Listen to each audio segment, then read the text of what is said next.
Cops don't like me, so I don't like cops.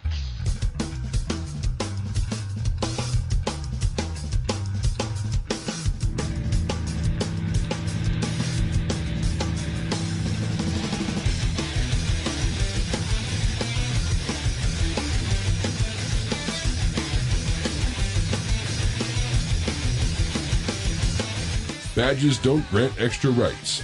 This is Cop Block Radio on the FPRN Radio Network. Here are your hosts, Eric, Adam, and Scott. And welcome everybody to the Cop Block Radio Show for November 6th, 2013. I am your host, Eric, and with me tonight, as always, I have Adam and Scott. How are you guys doing tonight? Good. How you doing, Eric? Awesome. I'm tired. I figured we'd skip the niceties because we got Carlos Miller on the line, so we might as well just bring him in right off the bat. Let's do it. All right. Hey, Carlos, you with us? Hey, I'm here. What's up, guys? Hey, what's up with you? I'm doing cool. I'm here finishing up a book on citizen journalism, so I've been on a very tense deadline the last few weeks. Nice. Yeah, you talked about that quite a while ago, so I'm looking forward to hearing that.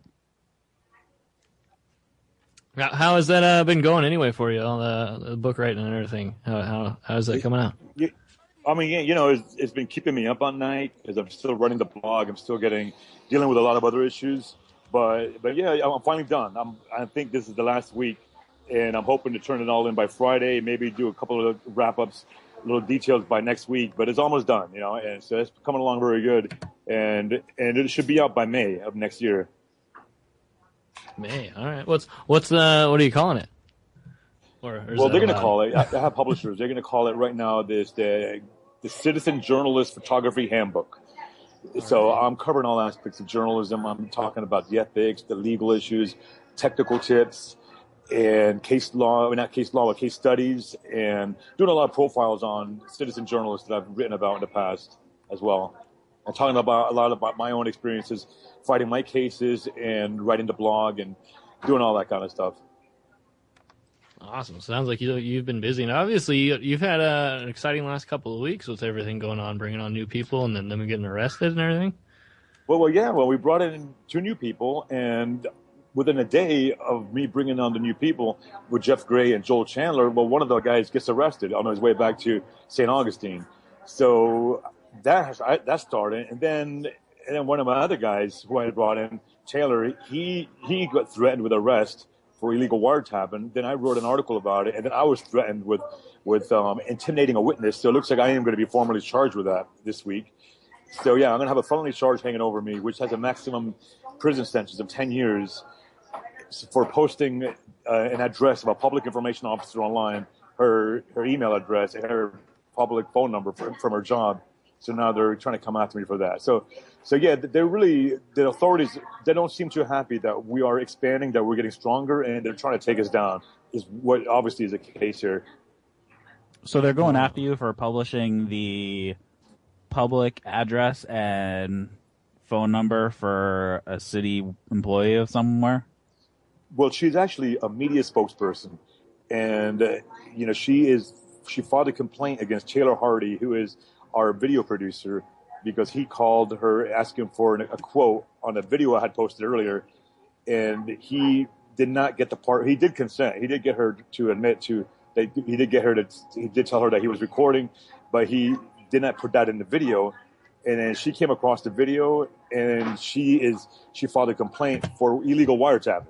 So I wrote an article about it, and I told my readers, hey, look, this is her email at her work. This is her phone number at her work. She's a media spokesperson, so give her a call and persuade her to turn off to drop the complaint. So they came back and they said, well, we're going to charge you with witness intimidation, because they're saying I'm intimidating her from going through with this case, the complaint, even though I never personally called her. I just put a number out there. And so that's the case. So that now I'm going to have to lawyer up, which I will do. And we're going to have to fight that, which I will, and we're going to beat it. You know, it's always a lot of distraction. So the distraction from here, I'm trying to write a book, I'm trying to get this other stuff off the ground, and now I have to deal with this. But that's how it goes. And that's why it's always been that way, and it won't change, obviously. Where's that case out of? This one, the new one's out of Boston. Oh, so you're going to have to travel to Boston? Well, they want me to, and they have a hearing set up for me on the 14th of November, and I'm not.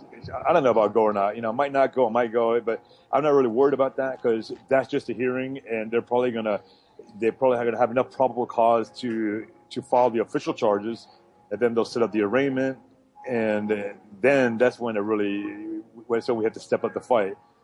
So yeah, I mean, eventually I'll go to Boston and deal with this. All right, well, keep us in the loop in that because there's a lot of us up in New Hampshire that probably want to get down there and show some support.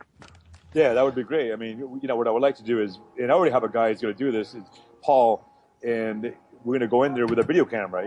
Just get it all, go through the formalities of bringing in a video camera into the courtroom, and get it all on video. And just basically document the trial and see, because this is the way to ensure a fair trial is to document everything. Because, there's no guarantee we'll have a fair trial. There never is. So we have to have a camera at all times, and we plan on doing that here.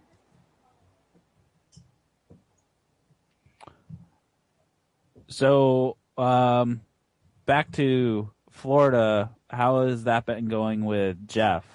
Has there been any response from that department?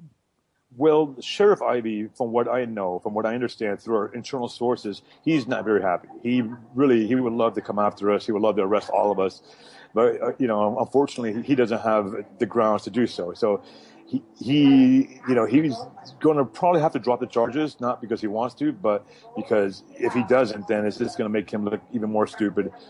And so, but he has not officially dropped the charges. And he knows once he drops the charges that Jeff is going to file a lawsuit, and they're hoping that he'll agree to not file a lawsuit, and then they'll drop the charges. And Jeff's not going to do that. Jeff's like, okay, well, he'll fight it all the way, and we'll fight it. We're on his side, and we're just taking it from there. But we have all this evidence. We put the video together, we put it up online, and anyone who sees that can see that it was a complete setup. He did not trespass. I mean, first they forced him to trespass. They forced him on the property. And then they get some woman that works at the property, and they have her kick him off the property, so he gets off the property. And then they arrest him. They knock down his camera, they destroy his camera, and then they put him in jail, not realizing he has a camera on his ear, he has a body audio recorder, not realizing his wife has a camera on the dash cam. So everything's caught on video. They were hoping they took away the only video evidence, and then they proceeded to threaten him with violence, and it was just an ego thing. They're unhappy because he wasn't kissing their butt, basically. Hey, Carlos, did he try to get any of the police car footage, from their dash cams or anything? Because I know a lot of times that what they'll do is, they'll say, oh, we weren't recording, or, even if you do, Freedom of Information Act request, they always pull like the same thing. Did he try to do that yet? No, and we're not even sure if those cars have dash cams. A lot of cars down in Miami and down in Florida don't have dash cams for obvious reasons that they don't want their actions being recorded. And so we haven't done that yet. But if they do have cameras, we definitely will get that. And we intend to get a lot of public records. We're going through a whole lot of stuff right now. And, I brought in Jeff and Joel Chandler. Joel Chandler is our public records expert.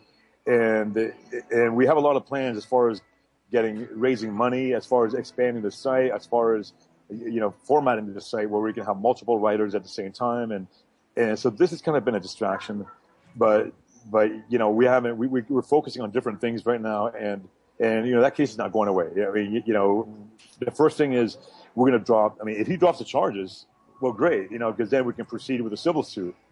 But even if they don't drop the charges, even if they set up a trial, well, we have it to the trial to request those dash cams. If there is any dash cam, we're not even sure they actually have cameras in their cars. Yeah, I know. Like I've tried to do similar things, in my town up in Pennsylvania, and it's total BS. They're just, sorry, we don't have any footage, or the camera wasn't working. It's like my taxpayers pay for that thing, so why is it not working?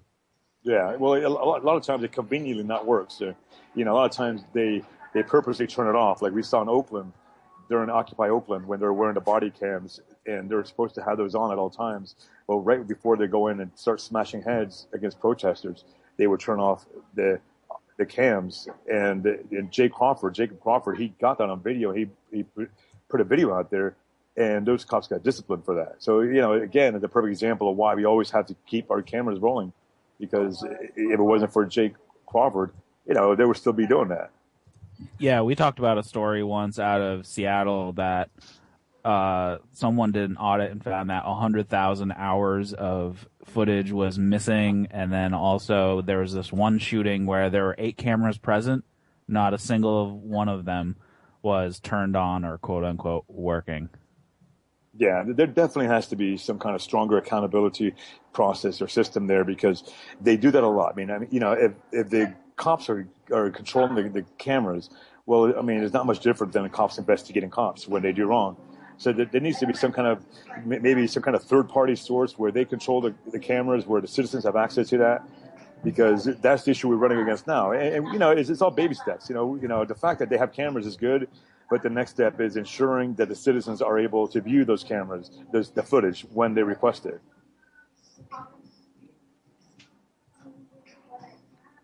Have any questions for Carlos?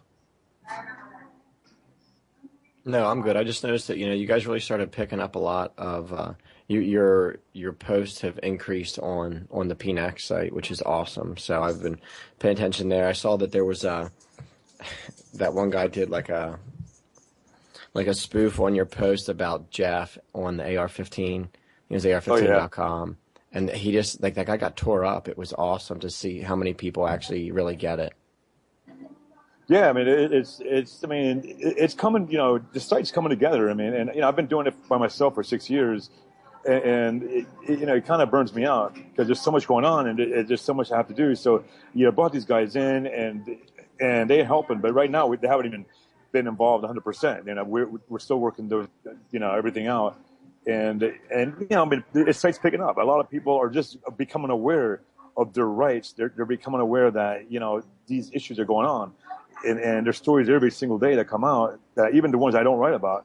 We heard of the guy in New Mexico who got basically sodomized because they thought he had drugs in his butt, and it's shocking, and basically these cops are just out of control.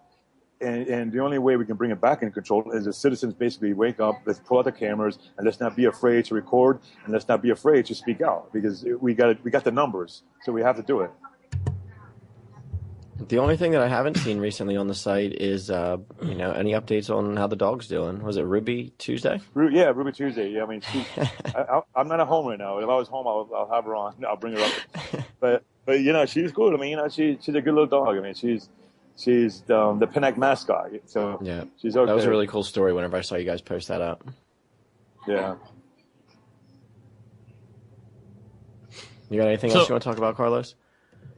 The book's coming out, and the book is going to increase the viewership, and it's going to increase the people's awareness on what's going on. And what I'm trying to do with the book is educate people on how to be a journalist. Like we all have the right to be a journalist under the First Amendment, but a lot of people don't have the background, the education, the skills, or the confidence. And I've been doing this for a long time, so I'm putting a lot of my expertise and my experience, and I picked up along the way, and just putting it out there in the book, and I want citizens to remember, like, they have the same rights as anyone who works for the corporate media, and there's a lot of power out there right now, because we have the cameras, we have the internet, we have the power of publishing, and that's very empowering, and anybody can do that. But to really set yourself apart from everybody else, we got to do it right. We got to, do it skillfully. We got to do it fairly. We got to not misrepresent ourselves or anybody else, and we can basically educate other people in doing it. And that's one of the goals we have in PNAC, the new PNAC, where with Joel Chandler and his public records expertise, we're going to start doing videos on doing public records, because that's where it's at. It doesn't matter who's in office. It doesn't matter if you have a Republican or Democrat or Libertarian in office. The public records are public records. And the only way to keep government transparent is to ensure that we have access to those public records. And what we want to do is just educate everybody in this country, or to walk in there with cameras, so that way they can continue the education process. That way they can record their interaction and get everything on the record and just get the public records. And we want to get it to the point where last time we went and asked for public records, they called the cops on us. I mean, that happened the last 2 times. They threatened us with arrest because we're asking for public records. But we want to change our culture. We want it when we walk into public to get public records, or anybody does, that they just get the public records without any threats of violence, threats of arrest.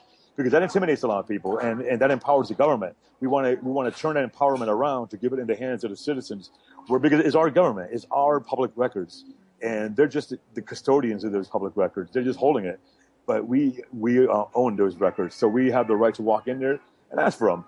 And there's a lot we can discover with public records. We can really find out where the money's going to, who is the money going to, how is the money being abused, how is the money being used.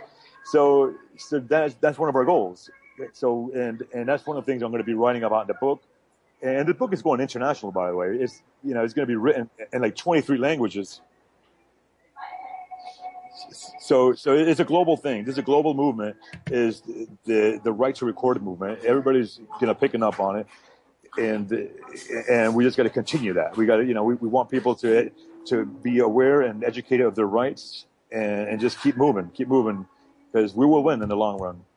Yeah, I wish that was something that more people. I hope more people will find out about it because of this book. But I know when we're out doing cop block and whatnot, I mean, we've talked to so many people, yet it's still one of those things that if something's happening, nobody pulls out a video camera. It's not like we can be everywhere at the same time, 24 hours a day. So it would be nice to get some more, not the people who just go out and are looking for news, but if somebody happens to see news that they flip their camera on or their phone or whatever. Yeah, exactly. And that needs to happen. And every movement throughout history has not happened overnight. It's taken generations. It's taken a lot of effort. It's taken a lot of setbacks. Here we are all getting threatened with jail and prison. And it's because why? Because we're trying to educate people. That's really it. And we're feeling the pushback. We're feeling a very strong pushback. So that means that we're doing something. But the harder they push us, the harder we're going to push them back. Because I've personally been through this for several years, and now we got some backup, and we got a lot of lawyers on our side, a lot of lawyers who believe in what we're doing, and we're ready for any battle.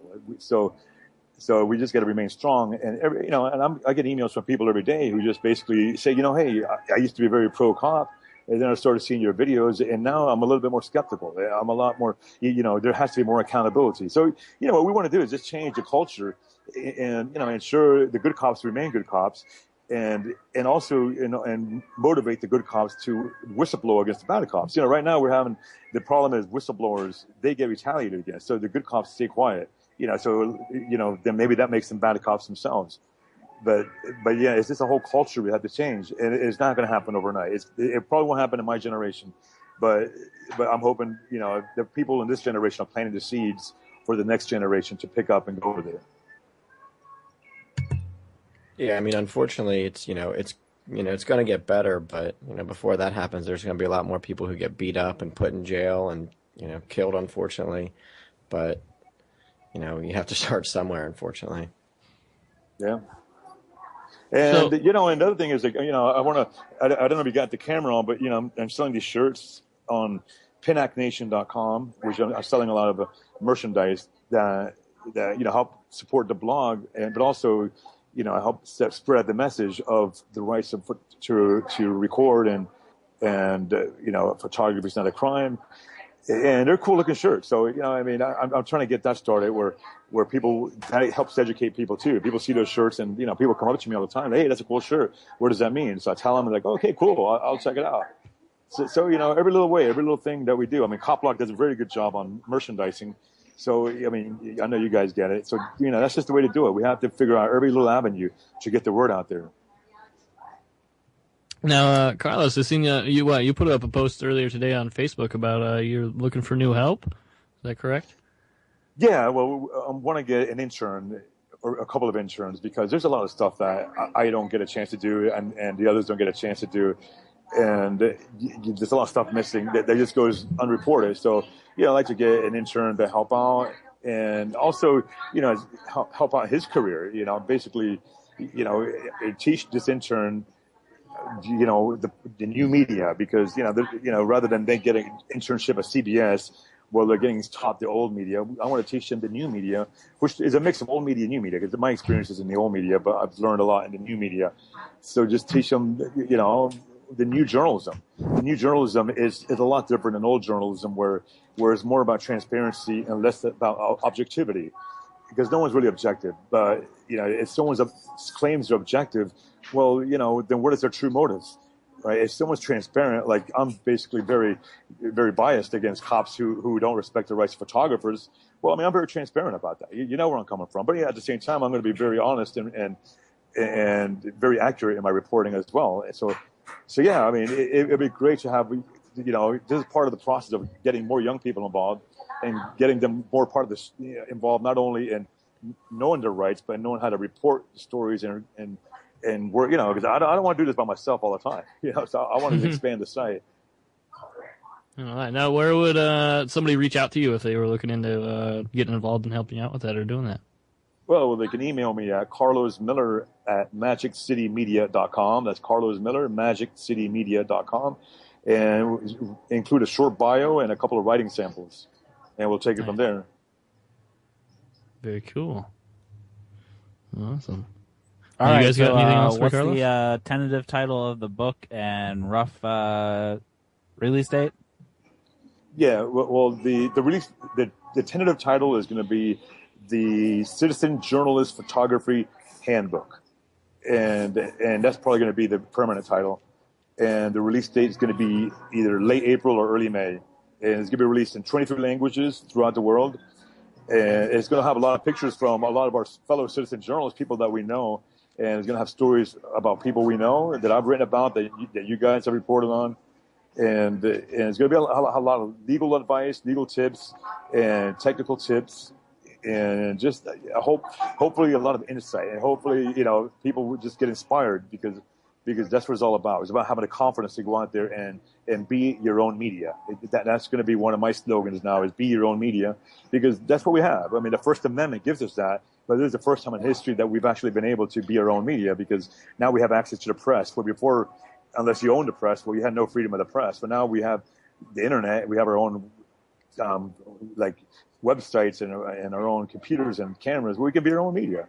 So I want that to be taken to another level, where it's more than just putting vertical videos online that are not really great quality. I want people to start learning about investing a little time into it and doing quality journalism.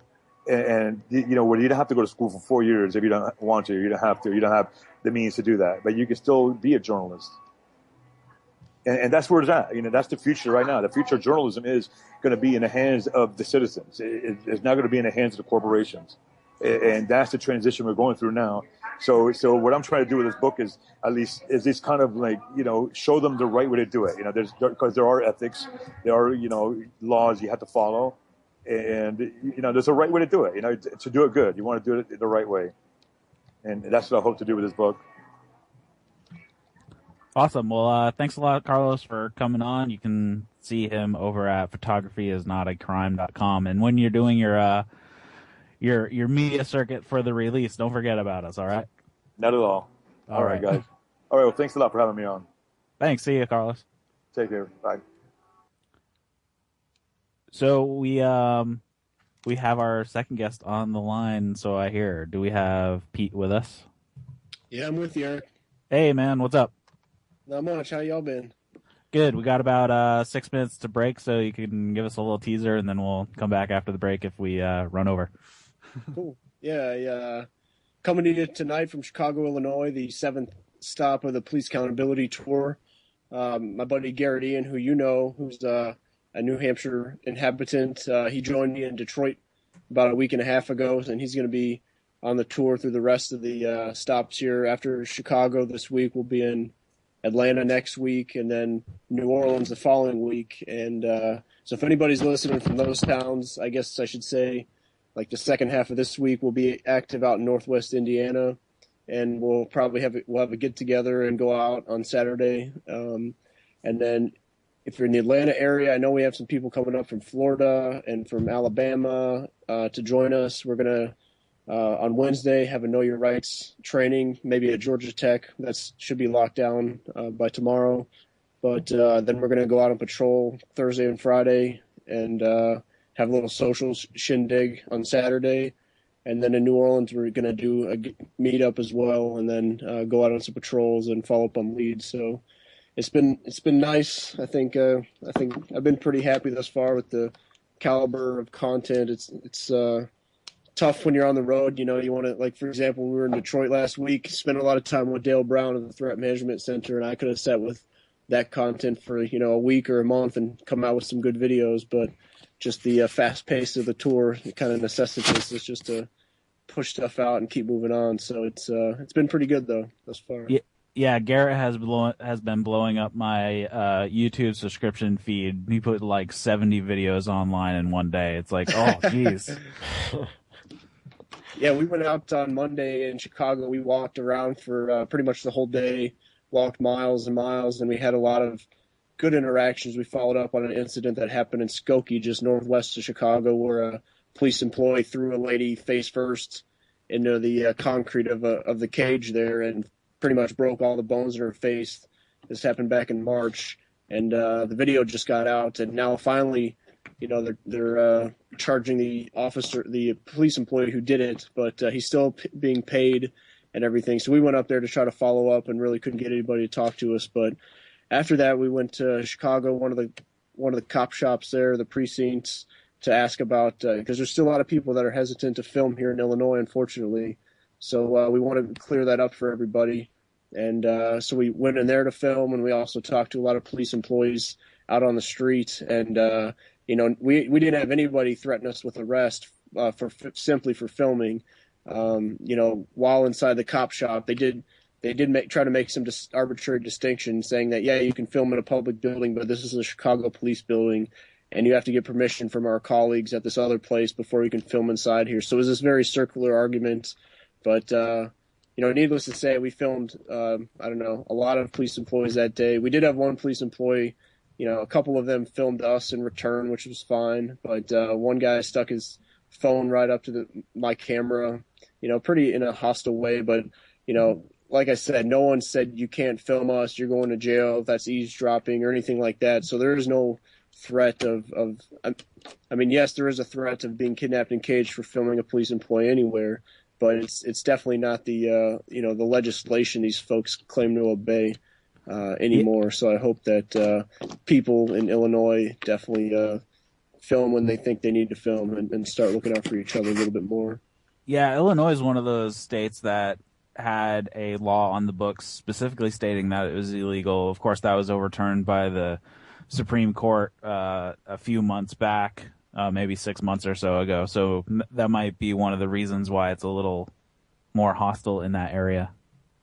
Yeah, and I think that's the holdover. Some people are still a little hesitant, but I've seen excellent videos online from a few years ago of people filming in Chicago, and they weren't threatened with arrest at that time. So like Carlos was just saying, this is the age of transparency where everyone's becoming their own media. You don't need hundreds of thousands of dollars and millions of dollars to create a piece of content that disseminates to whoever wants to see it. Now you just, you can have a relatively inexpensive cell phone camera, and just a free YouTube account, and that could be seen by anybody who has access to the internet. So we do live in a pretty,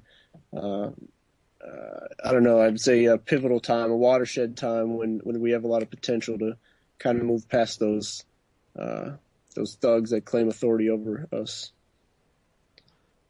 So what are you looking forward to doing in the next few cities? So after Chicago and Northwest Indiana this week, we'll be in Atlanta next week, and I'm looking forward. Jonathan Bieber's down there. He founded Georgia Copblock, and he's long been active, looking to get active with other people and kind of been stepping up things in that area. There's another person we met when we were at the Austin Peaceful Street Summit back in August, and she's since been involved with the starting of a Peaceful Streets project out that way, and we've been in through them, been in touch with the East Atlanta Cop Watch crew, I actually, Adamo and myself ran into them back in 2010 when we were in Atlanta with Liberty on tour. But we're going to be co-hosting that Know Your Rights meetup with them. And I really think there's a potential for a lot of good synergy, especially with, Mike Burns from Central Florida Cop Block coming up. It sounds like the person who does Tampa Cop Watch is coming up, and Mike from Alabama Cop Watch. So we should have a real good crew out there. Cool. All right. Well, we have to head to break. After the break, we have more with Pete. So stick with us. You're listening to the Cop Block Radio Show on FPRN.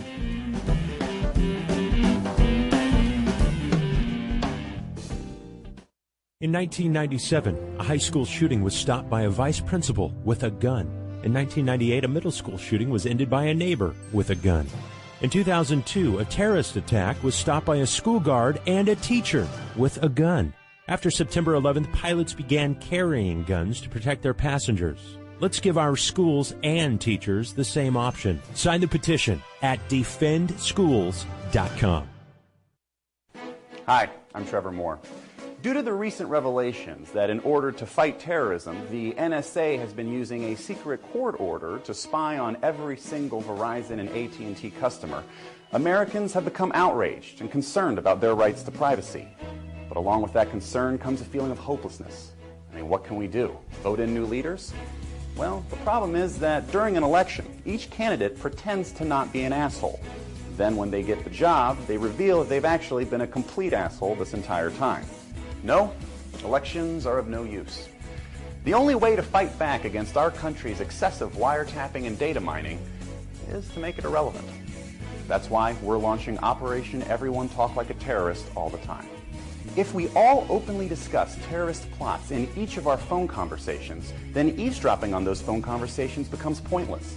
It's simple. We just need to work it into our daily vernacular. For example, instead of saying, "I love you," you could describe a terror attack.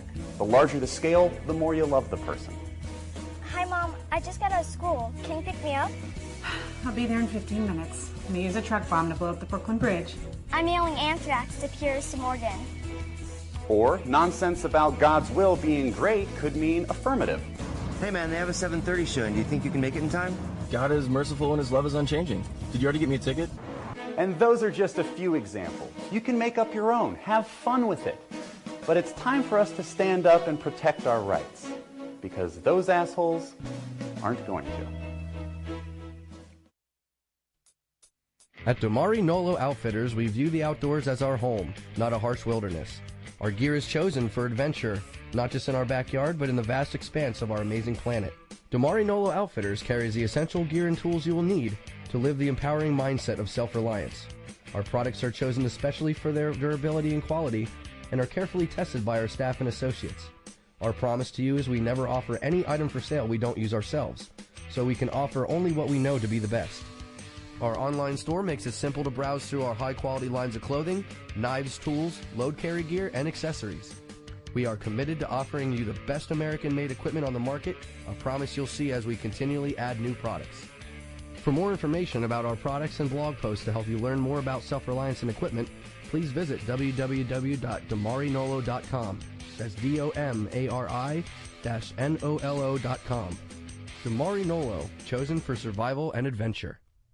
Hi, I'm Steve. I'm Irene. I'm Lisa. My name is Tom. I'm a graphic designer. College freshman. Stay-at-home mom with a full-time job. Scholar on social policy and a barista. And I'm just like you. I'm an Obama supporter. I support President Obama. But the president needs your help.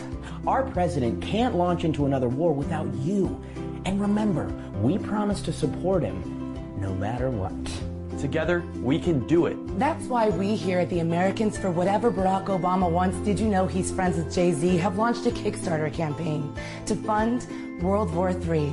And America is dead-ass broke, so our goal is to raise $1.6 trillion on behalf of the U.S. government. That's where you come in. Even a small donation would make all the difference.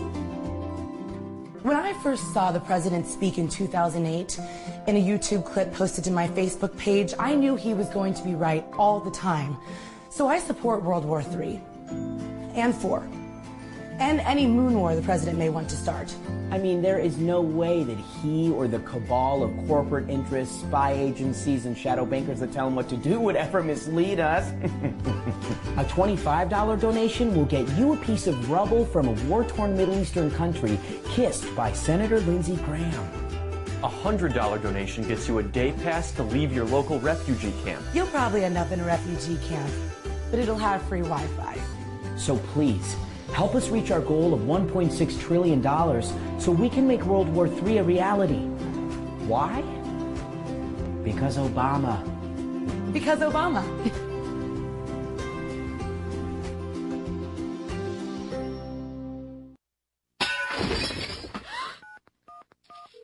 You have reached the 911 emergency service. All operators are busy.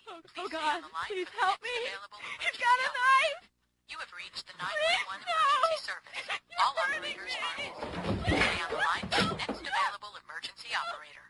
You have reached the 911 emergency service. All operators are busy. Please stay on. 911 operator, what's your emergency, please? Hello? Hello? Hello? Last year in the United States, thousands and thousands of 911 calls went unanswered. And if you call from a cell phone, there's no way to pinpoint where you are. Yet politicians like Dianne Feinstein call for more gun control. We have one question. Why do these politicians have armed bodyguards? Can't they just call 911? Thanks for listening to FPRN. Don't forget to check us out on Facebook and Twitter. If you'd like to start your own show with FPRN, advertise with us, or donate to the network or to your favorite shows, check out our website at www.fprnradio.com.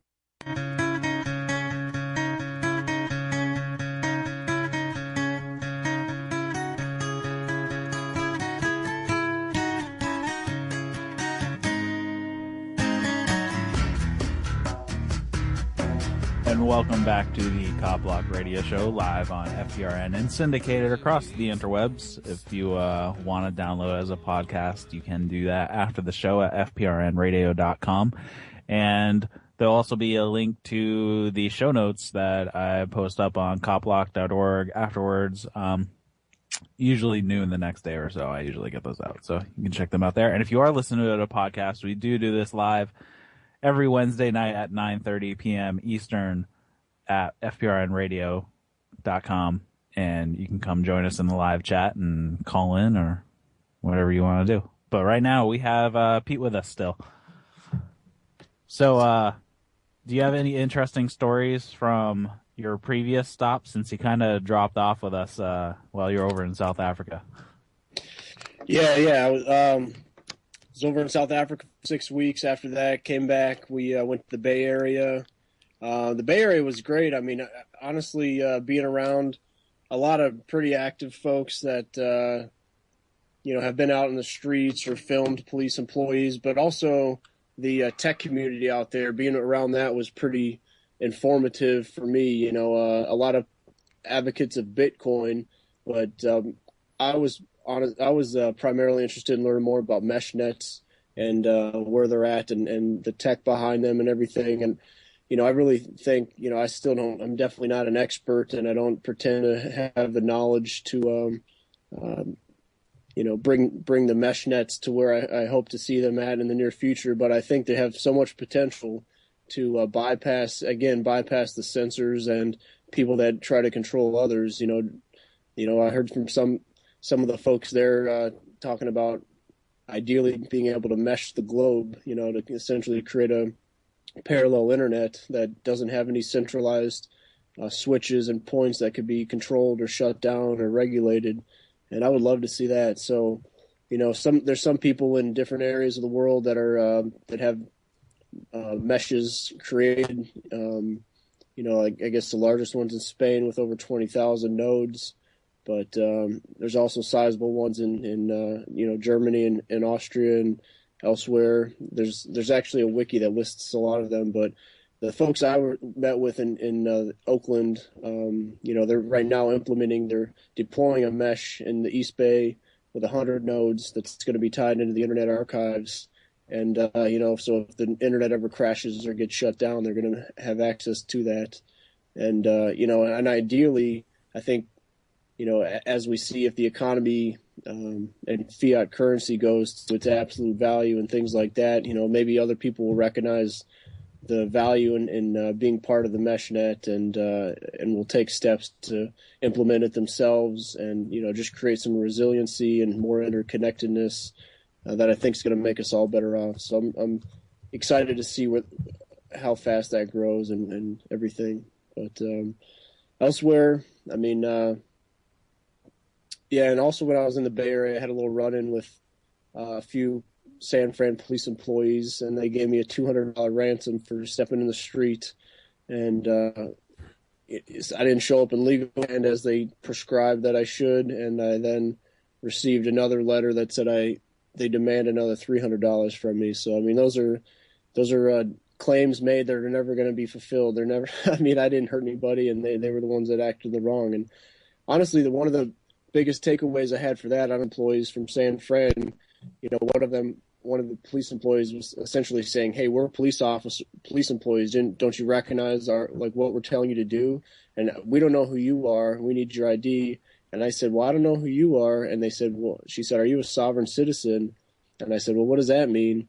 And to me, it was interesting because I've been reading and seeing stuff for a few years now with the federal outfits, training tens of thousands of police employees in this sovereign citizen stuff, and so then just to see it on the street level and to be accused of being a sovereign citizen and hearing the audio that was later captured in their patrol car when they thought the bamboozler on my phone was off when I wasn't in their presence, and them again talking about it, it really to me speaks volumes about the the top down training of law enforcement that's happening through the fusion centers and the federalization of police and the deployment of MRAPs and all this kind of stuff. It's just this big straw man sort of building up an enemy just to have something to try to justify this steps towards paramilitarism. So to be exposed to it kind of firsthand was, to me showed just how far it has sort of filtered down from whoever decides, hey, this is going to be the enemy for the next whatever, we can get some political leverage out of this. And then to see, the shooting that happened at LAX allegedly, where they said this guy has anti-government propaganda. It's the same sort of rhetoric we hear from a lot of these incidents, whether they're real or manufactured. So I think, really, to me, speaks volumes about the fear and the scare tactics that these folks are reliant upon, and just, makes it all the more worthwhile for us to continue to just be transparent and speak out and speak the truth, So I don't know if you all had any thoughts on that at all, but. Yeah, I really liked the video whenever you posted it up, and it was the interaction between the two officers in the cruiser, and I think I heard like 7 F-bombs, and it was just so derogatory, and they looked down on you and citizens. It was unreal. I just couldn't believe it. It was really like a sneak peek at what actually happens behind closed doors, and I was really glad that you were actually able to capture that and then share that with everybody.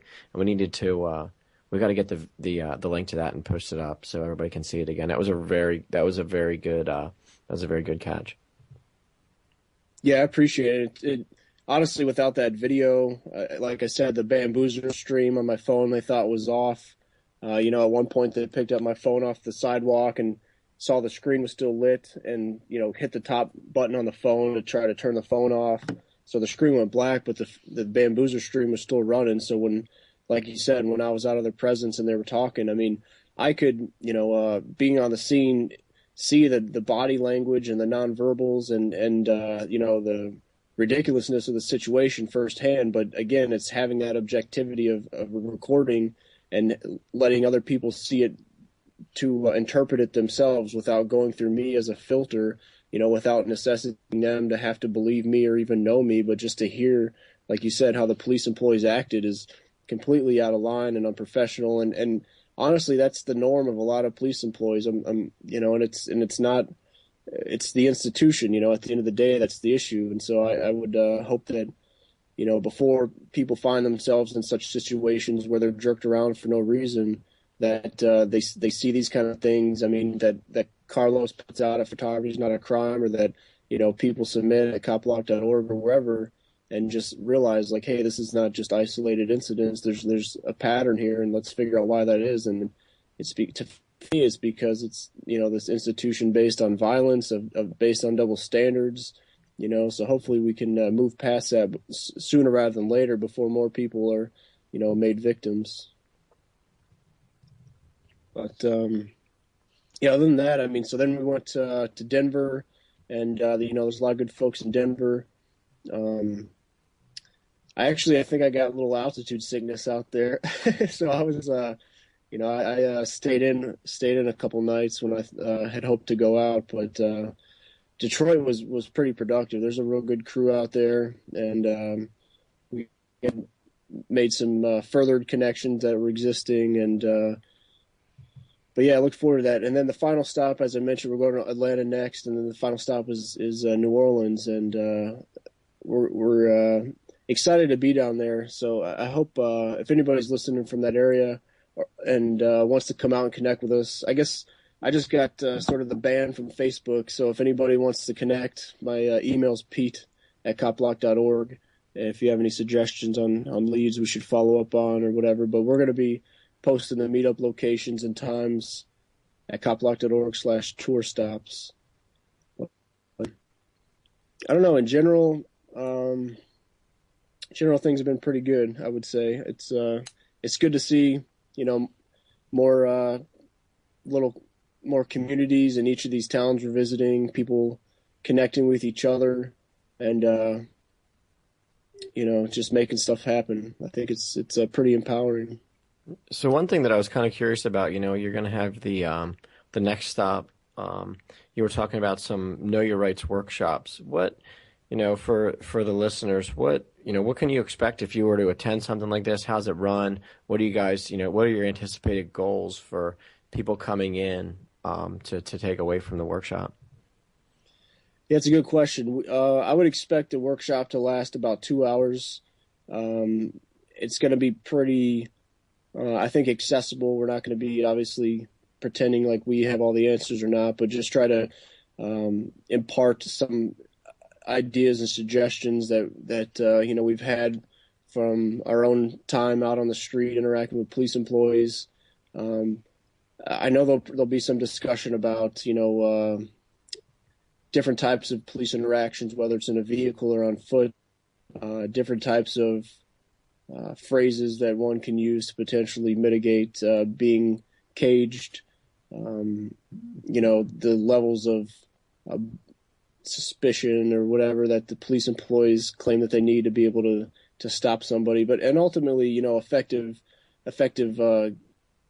techniques to try to, my buddy Jacob Crawford says, to treat a situation like a hostage, to treat a police interaction like a hostage negotiation, where you want to go in there and try to diffuse it and not aggravate the situation. So just essentially trying to empower people to be exposed to different tactics and tools on how to make that more likely than less likely.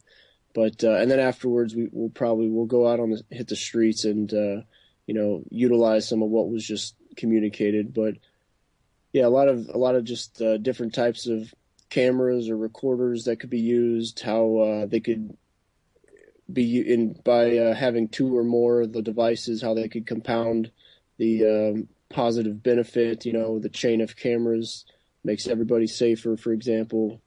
Yeah, I look forward to it because I know the East Atlanta Cop Watchers have done some in the past. I've solicited the trainings that Berkeley Cop Watch, the original Cop Watch group, has been using, and I just got the training that the folks active in New York utilize. So my goal is to sort of glean a little bit from all those and put together something that I think is going to be pretty informative. And we'll definitely film it, and maybe we'll stream it. And so if people aren't able to make it in person, we can at least share that content and get those ideas out. Yeah, man, anything that you can share, because not everybody's able to attend, anything that you guys can share, either video or, pamphlets or brochures or flyers or whatever it is that you guys are doing, if you can, share that with the people who can't unfortunately attend. Excuse me, can't attend. Man, that'd be awesome. Yeah, I will definitely. I appreciate the input. Awesome, thanks, Pete. We appreciate it. Yeah.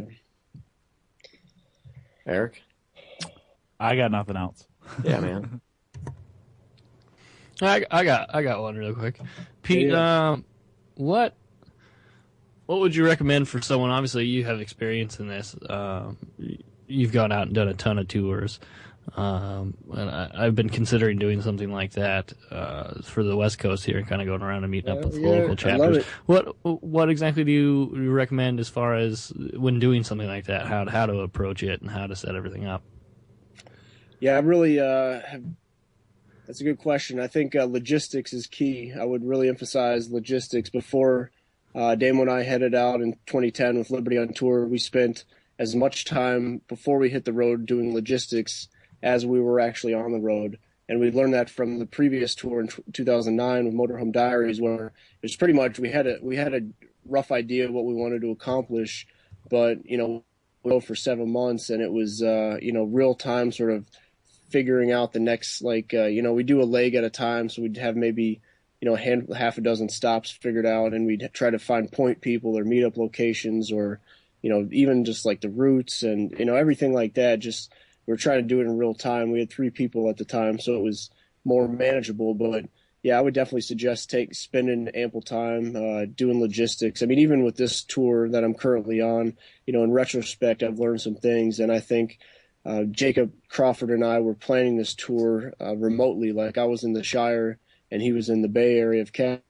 And, I think were we to have been in the same area, we probably would have, we talked every day the preceding 2 weeks before heading out, and every few days before that, and communicated a lot online as well. But I think in retrospect, we could have even ramped up some things a little bit better to maximize the time on the road, because it is, once you're on the road, it's a sunk cost in terms of your transportation and stuff like that. So it's better if you can roll into a town and have some real tangible things set up ahead of time, and good point, networks tapped, and you've gotten the word out about some things. And so yeah, I would say logistics is key.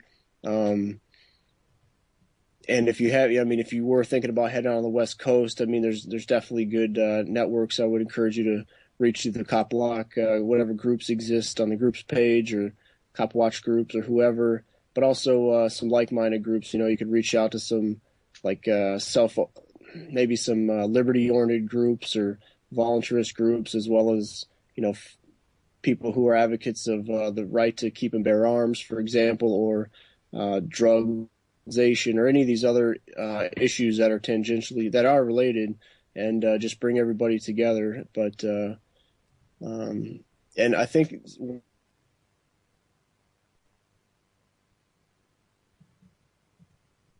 did we lose Pete? I don't know. It sounded like he just got chopped right off there. I think we may have. Sorry, go ahead. Sorry, you had dropped off for a second. Okay. Yeah, I was just saying now it's good to have a public get to.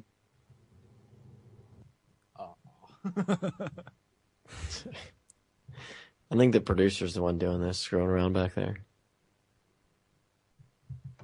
Did the hamster die? It was definitely beneficial to try to, have a public meetup. Obviously, we didn't have a big turnout there in Columbus, but some other place, like in Indy, for example, there was a good crew that came out, and there's a handful of people that are active with it, real active with the Indy Cop Block group, and some of them have never met each other in person yet. So it can create a lot of positive, just bringing people together and brainstorming and figure out what's working well or not working, and see where you can go from there. But I do value having some spontaneity as well in each town, so try to solicit ideas and see what you want to prioritize, and see what's manageable. And we're definitely collecting a lot of content on the road, and I would encourage if someone were thinking about heading out on the road to get a good workflow down in terms of the capturing and storing of content, and what kind of output they think is feasible, and try to stick with that. But for example, when we go out and film, I'll save I'll convert and save the video as an MOV file, but also save it as an MTS file, and I'll back up that MTS file elsewhere. And if I have time, and depending on the internet connectivity, also upload the raw video just so people can see that, and whoever wants to can use it. But that's kind of the process that I found effective. But funding is always an issue as well. So figuring out the means of travel, whether that's driving a car or buses or flights, even how's everything going to be paid for? The big expenses obviously are like transportation, food to some extent, and then also crash spaces. But honestly, the community's grown as such that wherever you travel, there's probably going to be somebody who's welcoming, who will open their door and let you crash on the couch or whatever, and that really helps offset some costs. And it's a way to even build a community, because some people might not have the means to donate a lot of coin to help fuel your efforts, or they might not, they might have a family and they might not themselves want to be out on the front lines per se, but they'll say, hey, we really appreciate your efforts, and so it's a good way to help. It's sort of a win-win, I think, for everybody. Nice, thanks, Pete. That's extremely helpful. Yeah, no problem. Yeah, and if you do move forward and if there's anything specific I can help with, I'm definitely would love to. When Dan and I were out in Marv, the RV, we were always saying it'd be great if there was a half dozen RVs crisscrossing the country, and we could descend on a town if need be, or get together at some place. But it'd be great to know that a lot of similar efforts were happening. But yeah, I guess I'm curious to hear from you guys. Y'all were talking about earlier with, Carlos was talking about a site, and I've continually tried to think. I think creative destructions, and I'm curious to hear y'all's thoughts on or suggestions on how the website of copblock.org could potentially be a better resource. How could, if the goal is ending the course of monopoly of policing, then how could that site be a better tool to help make that happen? Do you guys have any thoughts? I guess I could preface it and say that currently I haven't checked in the past couple weeks, but the site's been getting up to like 150,000 unique views a month. So the traction is definitely pretty solid, but I think I'm always curious to hear how it can be done better. So do you guys have any specific one thing ideas, that you guys do a good job, I think that really helps. We concentrate so much on the negative aspect, but if we can, the more we can do with the positive things that are happening, like what's going on over in Detroit, the organizations that are actually, outside that realm of, government run monopoly, if we can focus more of our efforts into highlighting those and getting those, more widely acknowledged and utilized, I think that we basically would just get rid of people would start to understand that they don't need the police, that they don't need to have that. So if we could do a better job of highlighting those things, I think that we would just basically kind of make it go away.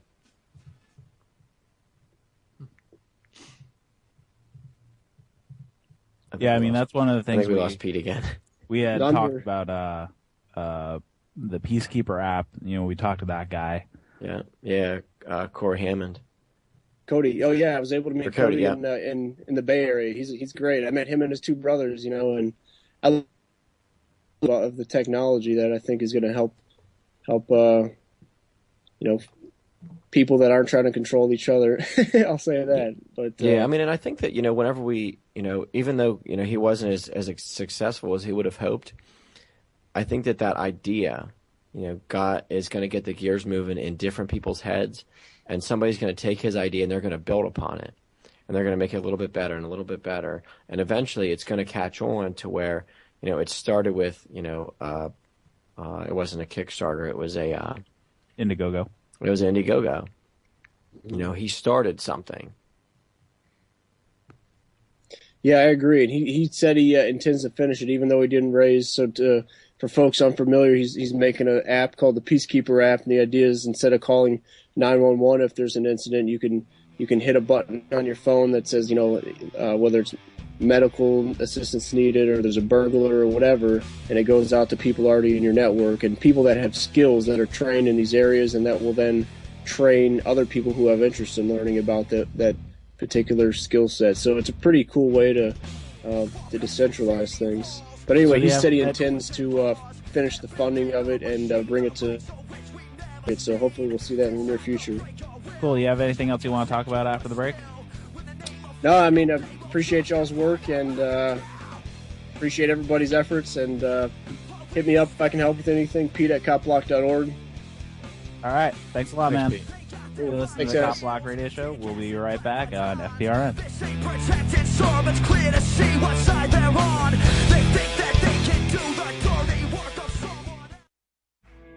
Mr. President, members of Congress, you've been making a lot of noise about taking our guns away.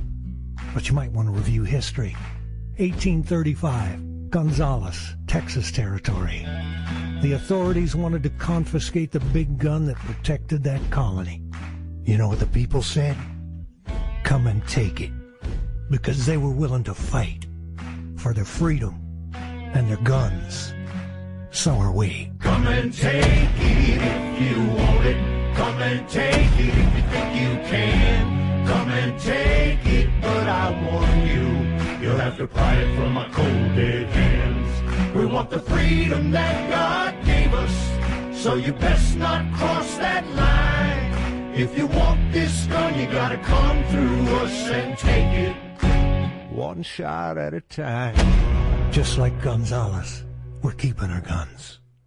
What's better than silver? Free silver, of course, which is what you'll get by partaking in Sons of Liberty Mint's weekly silver giveaways. It's fun, it's easy, and it's your chance to win 4 fine silver quarters. That's 1 ounce of .999 fine silver from Sons of Liberty Mint. All you have to do is guess the close of spot price each week for your chance to win. Visit sonsoflibertymint.com/contest for more details. That's SUNS, sonsoflibertymint.com.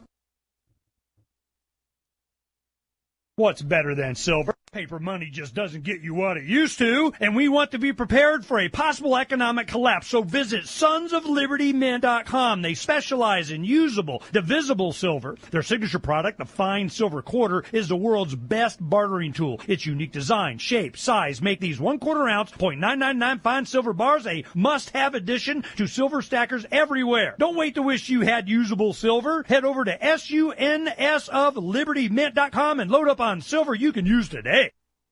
You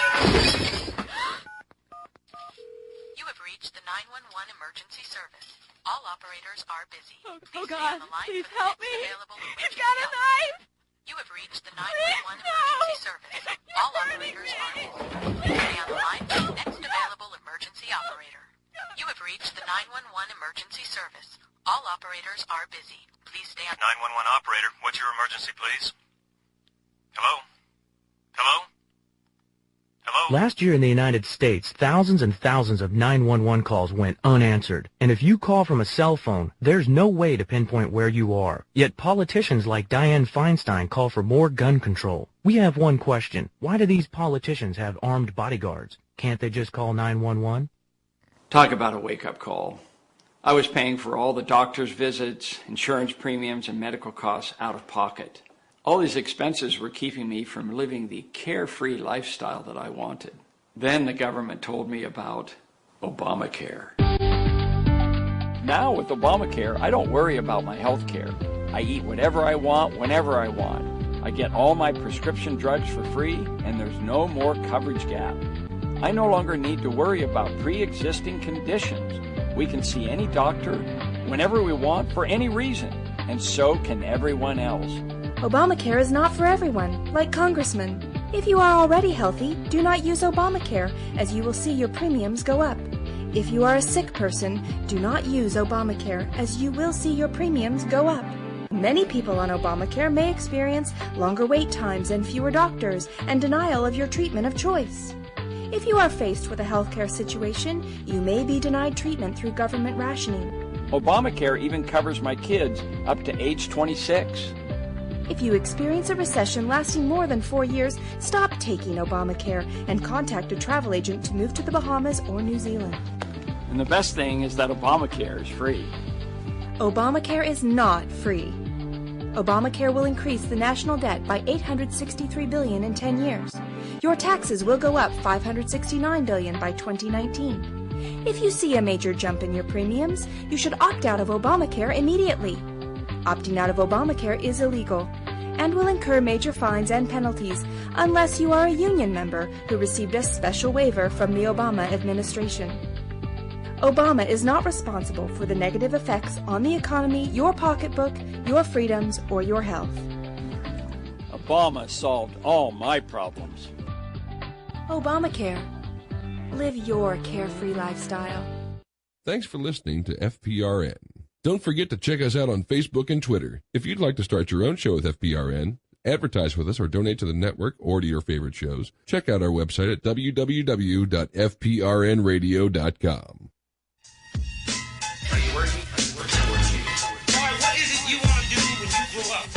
It's the return of the All-Star, the classic hit. Massive blitz, my rhyme's fantastic like Elastic Kid.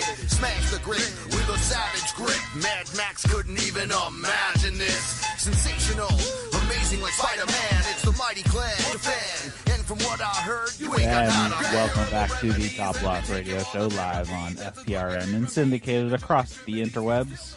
I think we're now on like 3 stations, which is awesome, and hopefully we'll be picked up soon on another one. So that's cool. So you guys have any thoughts before we head into some callers? I had one. Are we gonna like do the article thing? Like I was all jacked off about something. All right. So like this happened back in September, and I don't know any of the details, and I don't even know how to react to it. So I saw this article the one day, and it was talking about this guy who was from Glen Burnie, Maryland, and there was an incident that occurred at his home. And, you know, if you know anything about Maryland, Maryland has very shitty gun laws. So the man was at his home. He is in the Air Force, and there was a confrontation between him and another individual. The other individual ended up, you know, being shot, and he was killed. My big thing was, you know, I found 2 articles that basically say the exact opposite of each other, and I posted them both up in the chat. And I don't know the facts around the case. I wasn't there. But I just wanted to kind of point out how the same incident can be turned by 2 different, you know, media's sources to speak to their audience. So the first article, you know, it just says man murdered on Glen Burnie front porch. I mean, that speaks volumes to me. That means, you know, someone may or may not have been murdered on his own front porch. So the other one says Maryland Air Force sergeant shoots home intruder charged with murder. So take a look at these articles. You know, I just kind of, I looked at it a little bit, and I was just, you know, even the pictures that they use, just like so it highlights so much how the media is what they want you to hear. I don't know what happened. I don't want to say I don't care, but you know, I think it's a good way to make a point about, you know, murder, media and their agendas. I didn't go on a rant. I didn't go on a rant tonight. I just kind of, you know, left it at that.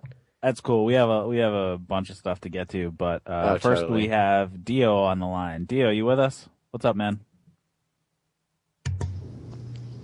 Except when I fall asleep. There you go. We got you. Yeah, I'm always with you. Hey, what's up? What's going on? Not too much. Enemas and catheters, man. This is the current state of law enforcement. You know, I was considering signing up for Obamacare, you know, and this New Mexico happened, so I figured I'm having constipation problems. I'll just go down I there. think we're gonna have to reconnect with Dio. His connection's really bad, or is it just me who's sounding like crap? No, his connection sucks. All right. Oh, yeah, it's horrible. Hey, can you reconnect up and we'll try to get that sorted out and we'll get back with him. Also, thank you for Skyping anyway. Oh, there we go. You back now? Hello? Yeah, what's Hello? up? Hello? Yep. Apparently he can't hear us. 1 2 1 2. I can count higher. Check. 3 4 5. Yeah, Can you hear anyway, us now? like I was Are you saying, good? I was having some constipation problems, so I figured I'd go down to New Mexico and just, get the free colonoscopy and the enemas and stuff, See if they can find Jimmy Hoffa while they're up there. Ouch. Yeah, we have that Spicy queued up. meatball. Why, Well, you know, when you actually, eat shit why right, don't we you play take that some clip drastic and then measures. we'll come into it because I know Dio's calling to talk about that, so we might as well play it while we're at it. It's clip number 3. It started out as a minor traffic stop, but the next 14 hours would turn into a humiliating violation of a New Mexico man's body by police and doctors. For On Your Side investigator Chris Ramirez found a case that had us asking, is law enforcement in one community going way too far? A warning, the contents of this story are not suitable for children. It's terrifying. I mean, it's absolutely a nightmare. Shannon Kennedy is a civil rights attorney, and when you hear this story, you'll understand why a New Mexico man called her for help. I mean, it's absolutely unimaginable that this could happen in America. Here's the story. Lordsburg resident David Eckert was shopping at this Walmart in Deming. When he left the parking lot, he didn't make a complete stop at the stop sign as he merged into traffic. Police stopped him. What happens next is documented in medical reports, police reports, and now a federal lawsuit. They say that when he stepped out of his car, he was standing in a manner that looked as if he was clenching his buttocks. That's right. Suddenly, this was no longer a minor traffic stop. It was an investigation into Eckert's buttocks. Police note that a drug dog alerted to a possible odor of drugs on Eckert's car seat. And so, police concluded Eckert might be hiding drugs in his anal cavity. The report showed Deming police held Eckert in custody while they secured a warrant signed by a judge allowing a search of his anal cavity. A lawsuit states police took him to the Deming emergency room at Membris Hospital, but a doctor there told police he wouldn't perform the search because it was ethically wrong. Next stop, the Gila Regional Medical Center in Silver City, where doctors there agreed to help. And here's where things go badly for Eckert, very badly. According to court records and medical charts, first, doctors x-rayed Eckert, then penetrated his rectum with their fingers, then performed another exam with their fingers. Doctors then gave Eckert 3 enemas and forced him to defecate in front of them while they searched his stool. All of these things done without consent, all of them finding nothing. But it didn't stop there. Doctors performed a second x-ray. Then they sedated Eckert, prepared him for surgery, and performed a colonoscopy. This animation shows how far the scope goes as it travels through the anus, rectum, colon, and into the intestines. Eckert protested each medical procedure. The thought that they could do this to a man in our country is terrifying.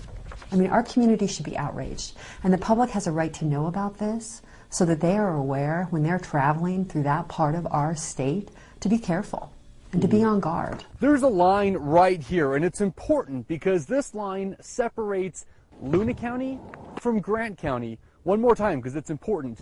Luna County, Grant County. It's important because this search warrant was only good in Luna County, but all those medical procedures happened over here in Grant County. We took all of this to the chief of Deming Police. In terms of just being able to sit down and just chat for a few minutes, would you have a couple minutes right now to do that? No, sir. Anything pertaining to that specific case, we're going to refer you all to Tony Ortiz, our attorney in Santa Fe. Perfect. Okay. Yeah, we can contact him. Okay. You know, just one question. As the police chief of Deming, what reassurances could you give people that when they come through your town, that they're not going to be abused or violated by your police officers? We follow the law in every aspect and follow the procedures and protocols that we have in place. And do you think, in your own opinion, as the chief of police here, do you think that those officers in this particular case did that? Sir, I'm going to refer that one to the attorney as well due to the ongoing litigation, okay?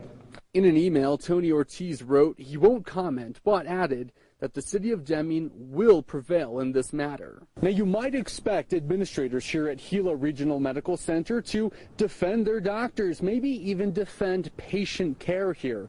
Turns out they're not. Instead, they're issuing me a no comment, saying that this is a pending litigation matter and they're not going to comment on it.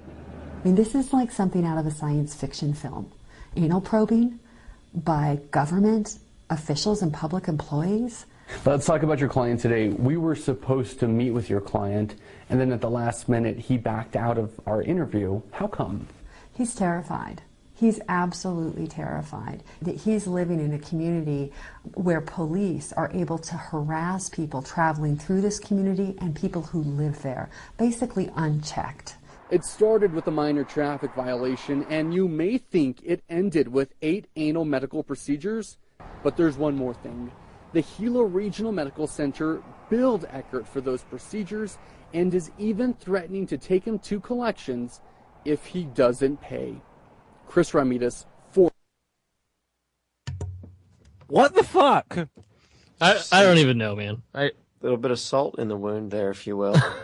I heard this earlier. You know, Antonio went off on it earlier, a huge rant.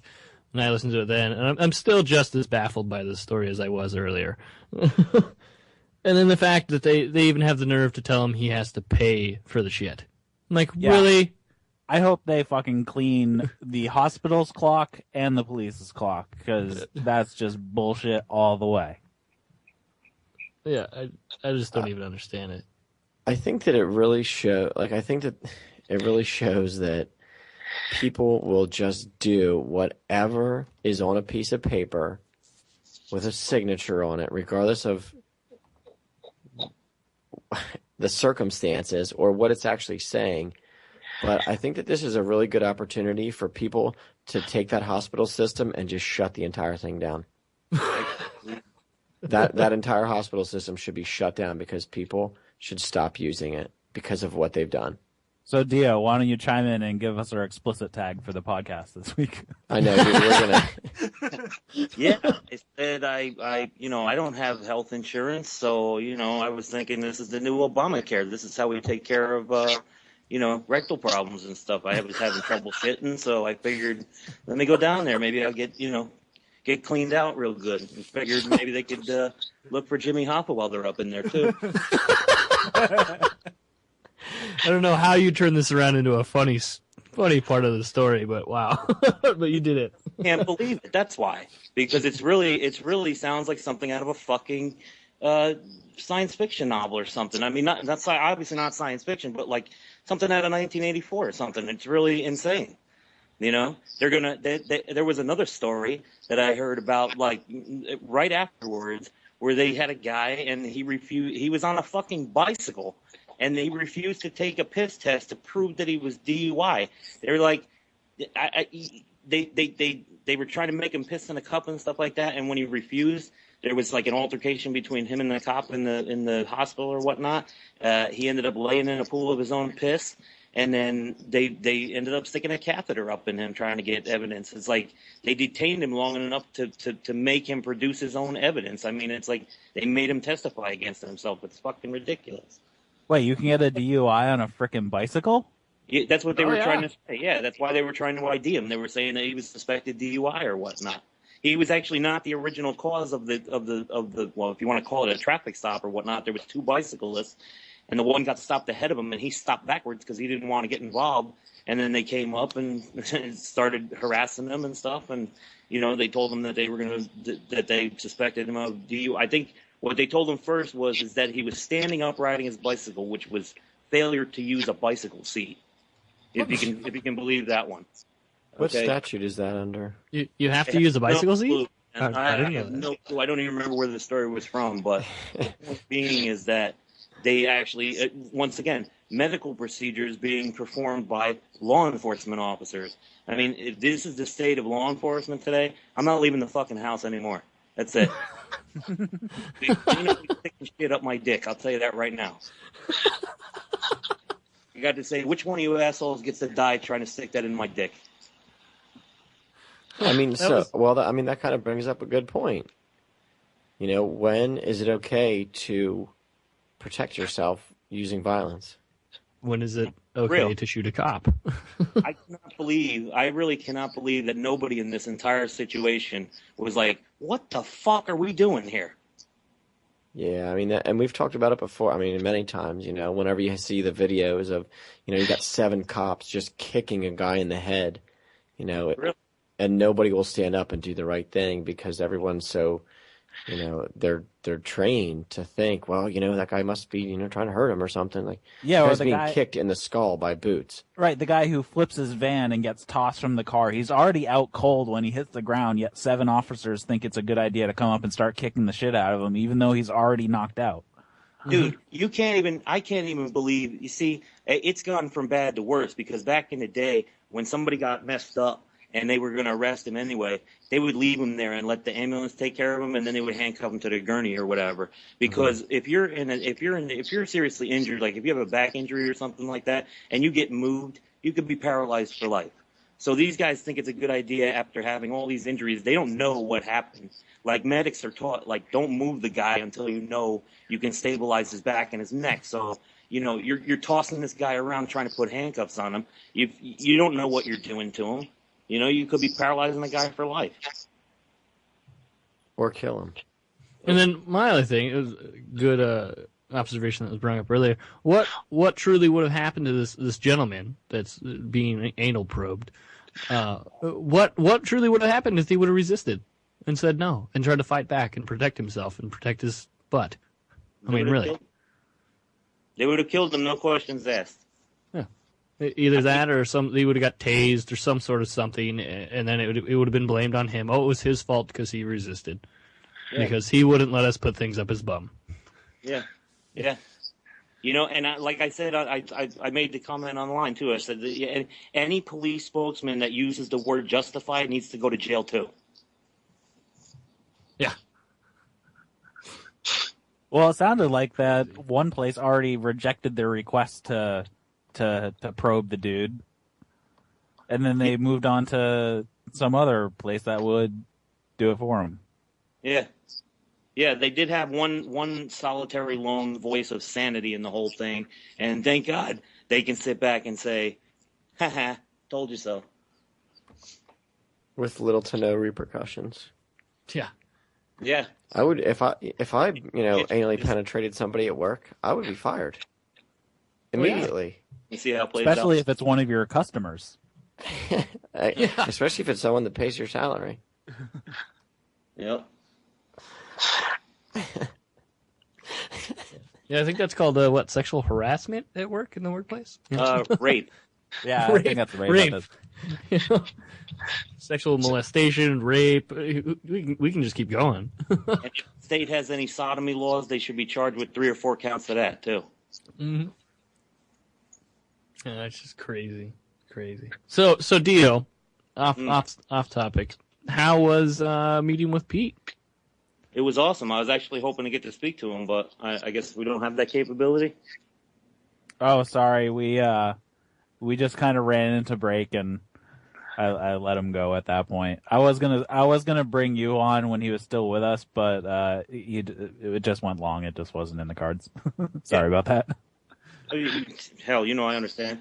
Because I was going to say that, especially with Adam talking about doing the West Coast tour, we were talking about that earlier today, and I was thinking, sometimes too, when you can't go to the city, sometimes the city comes to you, because Cleveland came to Detroit.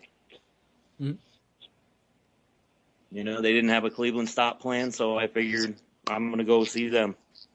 And it was the best time I ever had. I mean, like I said, I never felt safer with that Viper team. They were just, and the whole thing about they approach it as like to try to prevent the crime, like it's and that sounds bad right off the bat, that like crime prevention, like it's Minority Report or something like that, but it's not like that. It's like they saturate in areas to make people that are going to try to do bad things think twice about it. That's all. you know. And they have their customers, and they'll watch a guy walk into his business or whatnot, and come back out. Let him, come back out with him when he leaves at night. This way here, he has little to no chance of being robbed without having it documented or being able to be protected in some way. And in this case, they're actually looking out for people who are looking to do harm. They're not out trying to find somebody selling some pot on the corner. Who gives a shit? Right? Yeah, they're not out trying to invent crime. That's right. They're out there trying to prevent crime that's about to happen. It's a very good program. And you were talking about how you gotta what the hell did you say? Something about how you have to have an alternative, and that's what you really have to do is prove that an alternative works. And from what I saw, that alternative works like a charm. Definitely. Did you ever find out what their prices range? No, but I think if I remember correctly, it was that I know that that service about walking a guy in and out of the business or whatever. I think it was $10 a pop. Oh, that's not too bad. No, it was 10 in and 10 out. So I think it was like $20 for the day for that, for that service. There's other services too, but they also have services that they provide that enable them to have enough money to be able to provide free services also, because they have for example, they have a boat, and anybody who's into boats and boating and stuff like that knows how bad it sucks to have engine troubles out on the water. So the state agency that's charged with that type of issue, they come out and they go, hey, you're stuck? Okay, well, we're not going to just throw you a rope and tow you into the thing. We're going to call a tow truck service or a towboat service out here. It's going to cost you an arm and a leg, and they're going to tow you back in, and we're just going to write up a report. So these guys have a boat that they go out there and they tow people in for free. Mm-hmm. And the fact that they have the money through their customers or whatnot that affords them the ability to be able to do that, then, it's like a community service standpoint rather than a, policing standpoint.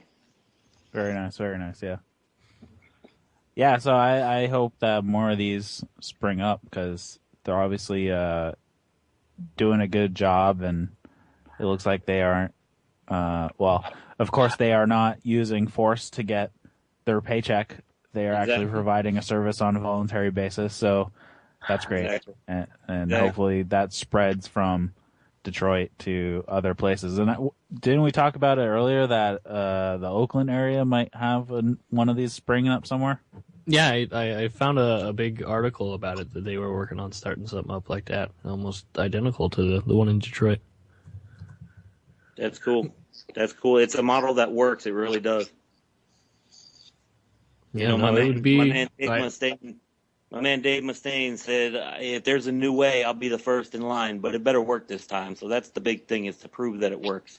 And it's being proven. Definitely. And now that Garrett's out there, he's him and Pete went on a ride along, and there's a bunch of video that Garrett took. So I haven't even started sifting through it so much. So I was in there too. Yeah. Yeah, so Dio was in there too. Yeah, I seen some of the video. Dio sent me some of it with all three of them in there chatting. Well, the three of them and the threat management guy. Yeah, Dale Brown. Yep. Dale Brown, that's right. Very nice. And, Adam, with this tour idea too, we have a little bit of an advantage over the original Cop Block tour and all that, and the fact that we already have the contacts are there. We don't have to wonder who's going to be there when we go there. We have, people in the cities that you want to go visit in, so it's going to make it a hell of a lot easier. Mm-hmm. Then we have the expertise of Pete to help us along the way. Exactly. He's learned the mistakes. My man. All right. Well, we're coming up pretty close on break, and then we got one more guest coming up. There, Dio. So, right on, I'm here. Let's see. So you were talking about how you have to provide a better service, and I'm sitting here thinking, and I'm not that big on, we don't get into a lot of politics stuff, but I did hear the clip where if you're having trouble signing up for the Affordable Care Act through the website, you can use the postal the Postal Service because they're so fucking great too.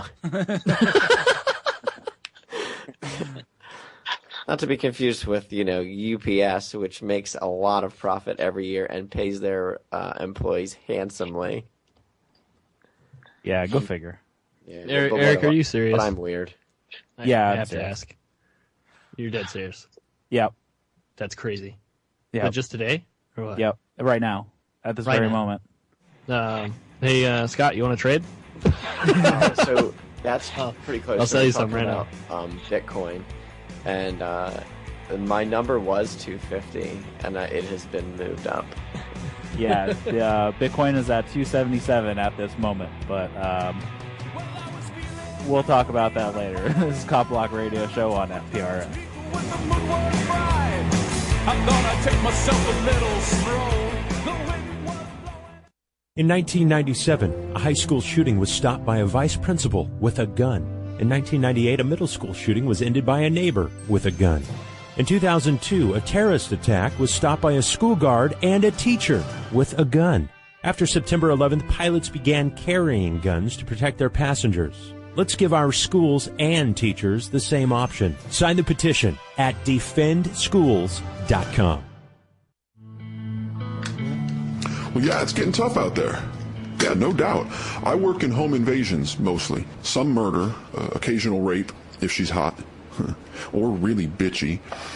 And I'm a huge advocate of gun control, absolutely. Every time I kick in a door or smash a window, I face the possibility of being shot and killed. Allowing citizens to own guns creates a hostile work environment for me and my associates. No one should have to work under those conditions. I say make them all illegal, absolutely. I mean, I break the law for a living. I'm a professional, so it doesn't really bother me. No doubt. No doubt. Your local violent criminals work hard and put their lives on the line every time they attempt to murder, rape, abduct, or assault a member of the citizenry. They desperately need your help. With your support, there may finally come a day when a violent criminal can have his way with you or someone you love without the fear, anxiety, and stress caused by knowing there's a possibility his victim might be armed. Please show your support by voting for stronger anti-gun legislation because criminals prefer unarmed citizens.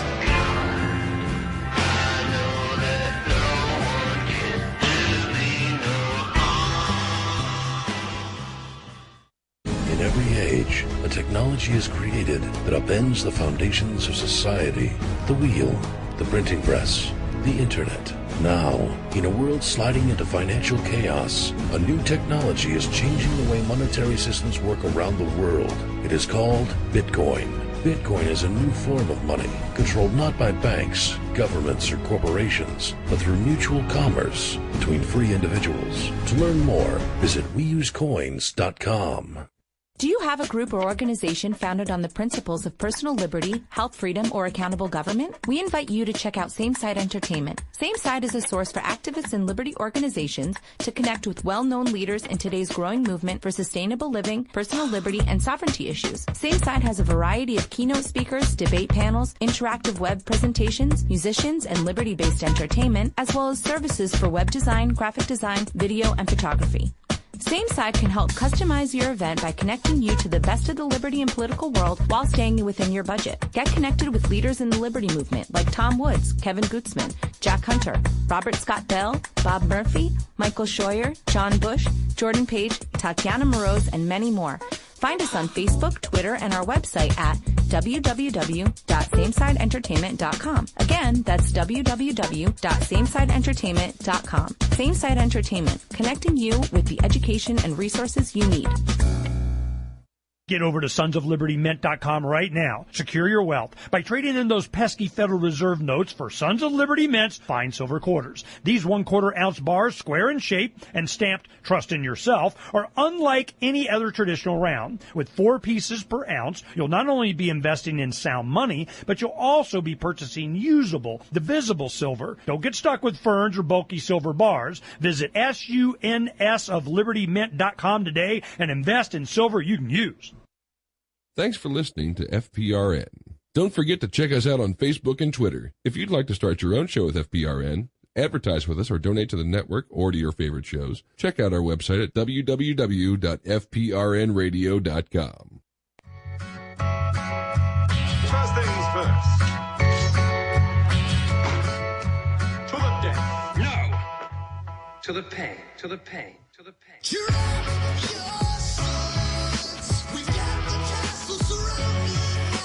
And welcome back to the Copblock Radio Show live on FPRN and syndicated across the interwebs. And this week we are brought to you by Sons of Liberty Mint. You should really check them out. They got some really cool silver quarter ounce. I guess they're not really rounds. They're kind of squarish, which is awesome that they're quarter ounce. I hope they make dimes in the future, because that'd be really sweet. But you can check them out at Sons of Liberty. That's SUNS of Liberty mint.com. And I think they have 1 ounce pieces coming out in the near future, so that'll be cool. Sweet. Yeah. So I'm still pretty baffled. This Bitcoin 277. That's insane. Yeah. Is this our peak? Even and with then we're gonna everything crash going again? on, I'm still not a proponent of Bitcoin. I don't like it in the long term. Yeah, I think. Go ahead, Adam. I was just curious if this is going to be our peak and then our fall again. Are we going to crash again, or what do you guys think? Right. Well, my whole thing against the Bitcoin is that it is capped. So it makes it hard to do transactions in a completely Bitcoin world. So, like, right now, there's at some point another currency is being used somewhere along the supply chain. There's like no complete supply chain that is done completely in Bitcoin. That you can't purchase raw materials in Bitcoin, from, let's say, a mine or anything like that. So I think the problem comes in if you buy like your overhead for a store and you pay 1 Bitcoin for item X, and it sits in your store for 6 months, and you can only sell item X for 0.5 Bitcoins, you might as well have just held on to the Bitcoin and never had the overhead to begin with, because you actually lost money on the transaction. Gotcha. Because it deflates. It's been deflating so fast, and if it's capped, it's going to continually deflate. Well, it's probably not going to work out that way, because eventually people will be like, well, I can't buy my supplies and then turn around and sell them if I'm going to sit on it for more than a day. Oh yeah. So you have to have a plan. So like what my intentions. I know what I bought at, and I bought I bought below 100, and now it's at like 277. So if you can figure out okay, this is how much I've invested in, and you pull that money out, you basically now have free products or opportunity. Right. Well, right Where now you're at it's just right kind of now. an investing scheme more than. It's totally like most of the people are not using Bitcoin as currency right now. They're using it as holding in hopes to, as an investment. But I don't think that anybody's really using it. Right, I don't and know that's anybody who's ever bought anything with Bitcoin. Now I don't live in Keene, Eric, but and I know Well, it people does trade happen. a Bitcoin, but like the thing is, so say somebody, I know somebody here sells tacos. They make tacos and they sell them for Bitcoin. But the thing is, they had to pay dollars to get the raw materials for their tacos. So Yeah, all they're doing is trading FRNs for Bitcoin with a little bit of service in the middle. Right, but that's why Bitcoin is unique, because now that person values the Bitcoin more than they value the FRNs.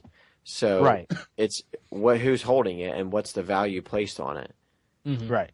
So But I think over time it's not gonna work out just because of that cap and dealing in a deflationary economic currency. It could be a problem in the future. Yeah, I mean, plus it's intangible. Well, that too. It's it's imaginary. So put your my advice would be put money in there, sit on it, because it's gonna fall back down. It's gonna come back down below 100, and probably, but then wait till it goes back up, because it's going back up. I mean, you can look right at it. It's gonna happen. Get your money out, and now you have free play money. Yeah, it's more like a commodity type investment takeout buy low, sell high, buy low, sell high type of thing. Mm-hmm. Stop looking at it as a currency. Right. Well, that's my problem. I don't want to get into something that I may not end up needing or using at some point. But I don't have the capital to burn anyways. I don't have any assets, so it doesn't really do me any good, because if I put it into Bitcoin, I'd have to take it out in 2 days anyways. So it doesn't matter. So anyway, so we need to go to our next guest. He's been waiting patiently for a while. Ray, are you with us? Yeah, can you hear me? Yeah, I hear you good there. So Ray, you contacted us last week, and you've got a crazy story of an incident that happened to you, where some fake charges were made up against you. You were arrested and charged with some crap, and then had to go to court, and then recently you found out some good news about it. So basically, give us the rundown on what's going on. Well, I went to court yesterday on it after 6 months, then putting it off, and it was thrown out of court, and so that was good. And but I'm still out of a lot of money, even though it was thrown out of court. It was dismissed because of insufficient evidence to proceed to trial, and no probable cause. Officer currently inactive. They were fired. The ones that filed the false police reports. So there was three charges there. There were misdemeanors, but there were still serious misdemeanors charges that they had trumped up on me because I, tried to exercise my right to know, get some information. So to get me out of the way, they trumped up these charges. But when I went to court yesterday for the fourth time and pled not guilty, the county prosecutor here in Hancock County, along with the request of the fine, I guess one of the officers that wasn't fired, requested that the charges be dropped, so there was. So the judge signed it, failure of officer to appear, insufficient evidence to proceed to trial, officers current and active. So the public drunk disorderly conduct and the DUI first was thrown out of court because they were trumped up charges to begin with. And those officers are no longer with the agency, with the sheriff's department. They're no longer with the agency because they were fired 2 or 3 months ago. But see, I didn't know that until I got a letter from the sheriff's department. But the reason why I had contacted Copblock is because even in these small little towns out here in the middle of nowhere, you have road cops in every community in this country. And, they have a new Justice Complex Center over here that was built with Katrina funds after Hurricane Katrina. And I guess they're trying to pay for it by giving out bogus tickets and stuff. Because, see, I don't even have a record. And so I know cops down here do that a lot. They just give out bogus tickets. And when I exercised my right on May the 4th to get some information from a female deputy standing in front of an establishment I went to for a benefit, and she wouldn't give me no explanation of anything, well, then she called a cop to come pull behind my car while I was talking on the phone and arrest me because I didn't leave the vicinity fast enough. Are you following me? So where were you trying to get information from? I was trying to get information from a female deputy. See, to make a long story short, I went to an establishment about 2 miles from my house here to go to a benefit for a few minutes. When I got there must have been some type of commotion going on because there's a female deputy standing out in front of the property. And as I got out of my truck to walk onto the property to go into the premises, and I haven't been there in like 10 years, and I went there to see some friends, see if they were there. She told me I couldn't go in. And then when I asked her why, she never gave me an explanation. She just told me I had to leave. Well, she didn't tell me I had to leave the street.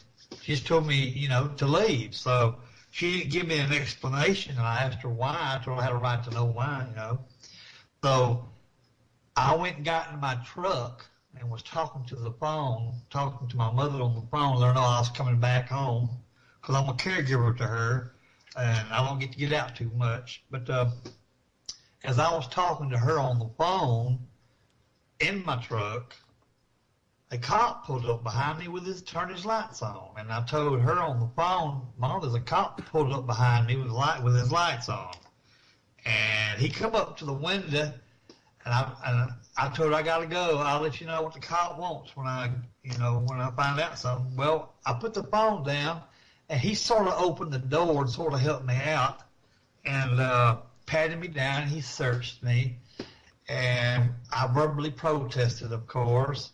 And I asked him what was his probable cause, what did I do? It's not against the law in the state of Mississippi to sit on the side of the road and talk to your mother on your cell phone and everything. And he never gave me an answer. He just arrested me, took me down to the jail, which is about a mile from there. And then they took me inside this little cell here, and they forcefully strip searched me. And then the whole time, me verbally protesting, of course.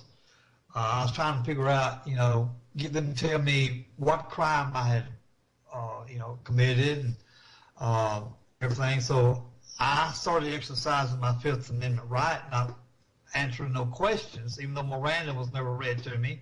They didn't even have a probable cause to come arrest me because I wasn't doing nothing. And come to find out, the female deputy that I had talked to, asking why did I have to leave, she had called that cop on the radio on her shoulder because I didn't leave there quick enough. So she went down there and filed a police report saying that I was drunk in front of 2 or more witnesses, and I wasn't even at the establishment, wasn't even there. I just got there, and she had him to write me a DUI ticket and place it up on the cell door to try to intimidate me. And he told my lawyer yesterday in court before they signed papers to throw it out that he told that other deputy, the one that got fired, that wasn't going to stand, that wasn't right, but he went ahead and done it anyway. So anyway, I was there about 12 or 14 hours before they let me out, before I got a bond. It was $225, and then they didn't tell me that my truck had been towed. That was $150 more. My lawyer costed me $2,500, so it's costing me. And then they have what they call a turnkey. You have to pay $25 whether your bond is paid or not. I mean, even though your bond is paid and you're free to go, you can't get out unless you pay the sheriff's department $25. There's something wrong with that. So it's costing me about $3,000, and so far it's cost me $3,000. And then when I went to court yesterday, of course, it was all dismissed. Now I'm gonna get me a lawyer and I'm gonna sue him because I need to get my money back. Yeah, no kidding. Jeez, that sucks. So I just want to run down through this real quick, make sure I've got this all right. I know you sent me all those papers and emails and everything, and I read them pretty good. I just want to make sure I've got this all right. So basically, you went to an establishment to see some friends. There was an officer outside, told you you couldn't go in, you had to leave, so you went back to your truck to make a phone call. Officer shows up, starts harassing you, arrests you, put you in jail, they strip search you, then they threaten you with DUI charges and other charges, and then actually charge you with those. You end up getting bailed out. You go home, you wait quite a few months, and now you go to court, and they're dismissing everything because it was all made up horse crap anyway. Correct? Yes.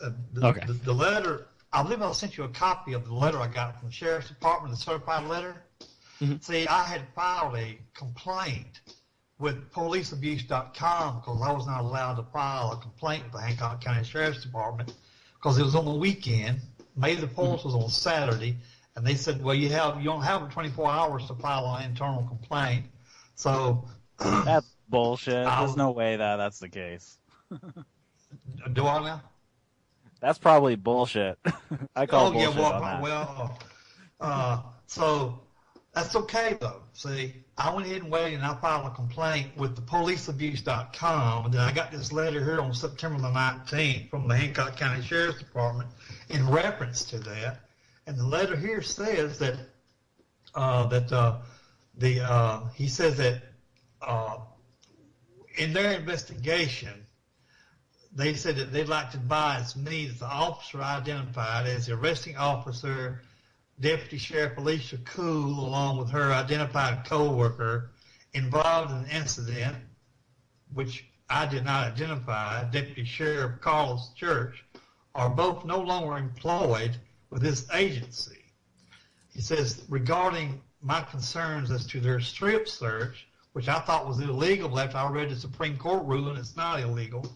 It says, our investigation determined this act is within the Hancock County Sheriff's policy. That's their policy in their adult detention center. And it says that since both officers were no longer employed there, the Sheriff's Office had no administrative relief available to initiate corrective action. So apparently they were relieved of their duty sometime around the time I got this letter, September the 19th, for all of that. And the letter tells me here, which I have done,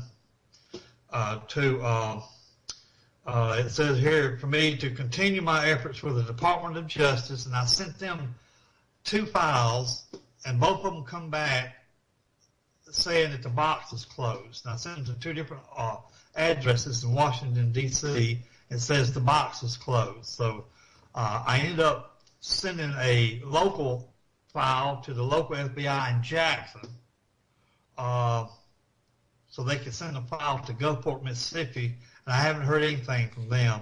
But this letter from the Sheriff's Department says for me to continue my efforts with the Department of Justice with my complaint and to file a formal complaint with the local FBI, which is what I have done, but I haven't, heard anything. And they usually all work together, and you usually don't ever hear anything back from those people. But it's over with as far as the criminal aspects of the case. It's over with. But now I need to collect, my money that I paid out for those rogue cops doing what they done, you see. Yeah, no, that's such a pain in the ass. Like, it should be the case that if you have your case dismissed, you are reimbursed right then and there for any expenses that you incurred because of their malfeasance. I don't understand why it has to be such a long, drawn-out process to be that way, to recoup your funds, and I think it's total crap that people have to wait around and then they have to file lawsuits and stuff just to get the money back that they have been outed because of the misdeeds of the police officers. I think that's bullcrap. Well, I had told the arresting officer, I had told 2 or 3 of them when they got me down to the cell where they had forcefully took my clothes off of me because I didn't consent to a search because they had no probable cause to begin with to accost me and to arrest me, because it's not against the law in the state of Mississippi to sit in your vehicle and talk on the cell phone on the side of the road as long as you're not obstructing traffic. And I pay a road and privilege tax every year by buying a tag, and I have insurance on my vehicle, and that gives me the right to travel on any road that's public or sit on the side of the road. It doesn't have no sign that says you cannot park there. And if I don't obstruct traffic, there's no law in the state of Mississippi that says I can't do that. And I made that officer realize that, that is a crime for one or more persons that's acting under the color of law, to willfully deprive or conspire to deprive another person of any right protected by the Constitution. And that includes, but not limited to, intentional false arrest, sexual assault, excessive force, or the intentional fabrication of evidence, which is what they did, you see, because they got mad at me because I was exercising my right to get some information and that I did not consent to their illegal searches and so forth and so on. So that's when they trumped up those charges and took me to jail. And that wouldn't have happened if that female deputy hadn't a cocked an attitude and called that other cop to come arrest me because I didn't leave as quick as she thought I should have left. You know, and she didn't tell me that I had to leave the road, get off the road. She just said I couldn't go in, that I had to leave. Are you following me? Yeah, we got you. I think we've got the gist of the story. So, yeah, that totally sucks, and but hopefully it all works out. My point being here is, you know, cops act down here like they do in big cities, Chicago or San Francisco, New Orleans, or I watched the videos on YouTube about Keene, New Hampshire up there, and about stuff that's going on there. And it seems like the mentality is universal on cops mentality, the way they think. It's universal. Yep. Yeah, it's not an isolated incident anymore, and we've seen plenty of these stories. I saw somebody in a forum was saying, "Well, good thing this is an isolated incident," and then he followed that up with, "I wish I could say that, but it's not." So. Right. Well, this is not an isolated incident, because when I went to court yesterday, and they have court every 3 months, arraignments every 3 months, because this is a small county. But I have, in that brand new justice complex, public safety complex they built over there with Hurricane Katrina funds, they got the jail there, the justice court, and the court clerk's office all in one big property. And I have never seen a courtroom so big for such a small county, and the judge's throne that he sits on, I call it a throne, is sitting so far up you have to lift your head up to see him. I mean, he looks like he's some kind of god sitting up there. They like that power, don't they? Yeah, he does, and you know, they've got to pay for that complex somehow, and I guess they think by writing bogus tickets. See, I guess they sort of figure that I was into a plea, but I don't plea when I haven't done anything, and I don't have a record, and I've watched videos, which I have subscribed to, nevertakeaplea.org, and everything, and that's why I like Copblock, because I watch their videos and stuff, and this is a small community. Here in Waveland, the Waveland Police Department is not even allowed to carry tasers, because they tased a lady not too long ago that was pregnant. She sued them and got a lot of money. Now the Board of Aldermen and the mayor won't allow the cops here to carry tasers. Yeah, now they just shoot. Now they'll just shoot people. But hey, so yeah, right. I know. So Ray, it sounds stupid. I know it does, but so Ray, that's just the mentality of cops, though. Right. Cops don't care.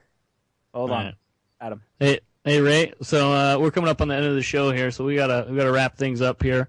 Okay, cool. I'd like to thank you for calling in and telling us your story, and make sure you keep us updated on how your court thing goes with trying to go after them for your funds that you had to spend. We hope you prevail in that situation. Well, if somehow down the road y'all get wind of maybe a good attorney, a federal attorney that can sue them in federal court down here, just have somebody get a hold of me y'all might know that may know somebody down here in the state of Mississippi that might want to take my case where I get reimbursed. All right. Well, we will do that totally for you. But thank you again for coming on the show, Ray. We gotta cut you off here and finish up the show here. Thanks, Ray. Good luck, a lot, man. Hey, thank you. Yeah, I mean, that's one of the tough things about even trying to recoup the money. No lawyer wants to take it because it's such a pain in the ass to go against the state, and you're unlikely to ever win or make enough money anyways. Because I know that there's people here in New Hampshire who have wanted to find lawyers, but it is impossible to find somebody who will sue the state, because then they just become a thorn in the side, and then suddenly they end up getting disbarred, and then they can't practice law anymore. So it's like they hold this over their head too. So even people who do want to sue the state, like lawyers who would normally take the case, can't, because they would just get kicked to the curb and they wouldn't be able to make a living anymore. Yeah. But I mean, this is kind of one of those examples where it's a good thing not to take the plea, because he showed up, none of the cops and witnesses showed up against him, so case dismissed. So if you don't actually take it to trial, you'll never know how the outcome might be. You might just have it dismissed because nobody shows up. So that's it for this week for the Cop Block Radio Show. Be sure to tune in next week, Wednesday, 9:30 p.m. Eastern, every week. And until then, remember that badges don't grant extra rights.